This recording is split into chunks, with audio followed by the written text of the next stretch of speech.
5 दिवसीय शंकर सुमन शिव महापुराण की कथा को सुन रहे हैं, आप सब ये अंदाजा लगा कर बैठना कि ददरमुआ धाम सरकार की कुछ कृपा होने वाली होगी, इसलिए शिव कथा का आनंद आप अपने अपने घर से ले रहे हैं। ये उनकी करुणा से है और तेरी कृपा बिना न हिले एक भी लेते हैं श्वास, तेरी कृपा से बखान क्या करूं मैं रागों के ढेर का, चपटी भूत खजाना तुम्हें है, गंगधार मुक्ति द्वार ओंकार भोले ओंकार आयो शक्तिया शंभु। देखो, जो चीज हमारे पास में नहीं होती हम उसको पाने का प्रयास करते हैं। जो मोबाइल हमारे पास में नहीं है उस मोबाइल को पाने का हम प्रयास करते हैं। जो वस्त्र हमारे पास में नहीं है उसको पाने का हम प्रयास करते हैं। फ्रिज नहीं है, कूलर नहीं है, वॉशिंग मशीन नहीं है या कोई सामान नहीं है तो उसको पाने का हम प्रयास करते हैं। उसको पाने का तरीका ढूंढते हैं। ये मोबाइल मेरे पास कैसे आएगा, ये सामान मेरे पास कैसे आएगी, ये सामग्री मेरे पास कैसे आएगी, उसको पाने का हम कुछ तरीका ढूंढ रहे हैं।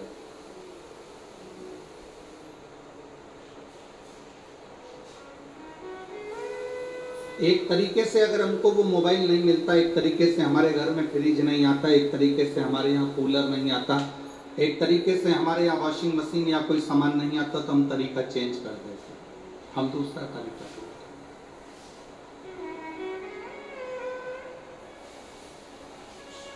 दूसरे तरीके से भी अगर हमको वो चीज नहीं मिलती तो हम कोई तीसरा तरीका ढूंढते। तीसरे तरीके से भी अगर कोई चीज नहीं मिलती तो हम चौथा तरीका ढूंढते। शिव महापुराण की कथा कहती है, अगर तुम्हारा दुख नहीं कट रहा, तुम बहुत जगह जगह जाकर धक्के खाकर आ गए और कष्ट नहीं कट रहा, तो शिव महापुराण की कथा कहती है थोड़ा सा तरीका चेंज करो, तरीका बदलो। अभी तक दुनिया में भटक लिया, जगह जगह जाकर हमने भटक कर देख लिया, अब हमें भटकना नहीं।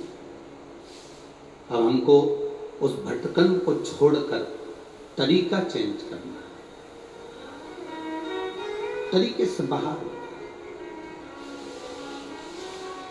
अब तरीका चेंज कर कर हम स्वयं शिव के मंदिर तक जाएं, एक लोटा जल बाबा के चरणों को चढ़ाएं और बाबा से विनती करें, हे भोलेनाथ, हे श्री बालाजी सरकार, हे शंभो, ऐसी कृपा करो मेरे जीवन का दुख कटे।